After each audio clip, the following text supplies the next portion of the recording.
La série de présentations de vœux de Nouvel An au président de la République a connu son épilogue ce mercredi avec les forces vives de la nation. Rassemblés dans la cour du Palais du Peuple, les représentants des partis politiques, de la société civile, des associations, des ONG et des confessions religieuses ont été tous présents pour sacrifier à la tradition. Ces échanges de vœux ont été marqués notamment par la prise de parole du secrétaire permanent du Conseil consultatif de la société civile et des organisations non gouvernementales. Dans son propos, Germain Sefa Sewangui, se référant au message du président de la République du 17 décembre dernier sur l'état de la nation, a salué les efforts consentis par le gouvernement dans la signature de l'accord entre le Congo et le Fonds monétaire international le 11 juillet 2019. Pour cela, les forces vives de la nation se sont engagées à accompagner le gouvernement dans la mise en œuvre des 48 mesures contenues dans le dit accord afin que le pays retrouve la voie du développement. S'agissant de la question du genre, l'orateur a relevé les avancées enregistrées sur le chemin de la parité tout en exhortant le gouvernement à responsabiliser davantage les femmes dans les sphères de prise de décision.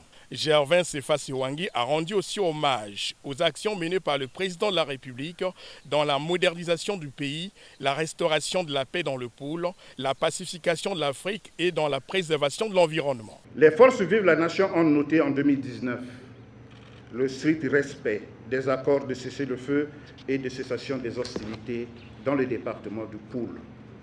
La paix dans cette partie du pays est devenue une réalité incontestable. C'est le lieu de partager à votre sujet, Excellence, ce constat d'un philosophe contemporain, je cite. « Ne vivre que pour soi, c'est vivre à moitié.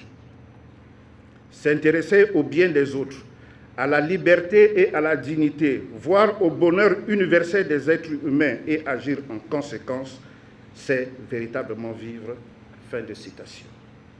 Il faut bien dans la société ce genre d'hommes, incompris généralement, qui ne vivent pas pour eux-mêmes, pas seulement pour leur pays, leur région, leur continent, mais se préoccupent finalement de tous les cas d'injustice, de désarticulation sociale et des dangers qui menacent le bien-être des êtres humains et trouvent le temps et de l'énergie pour cela.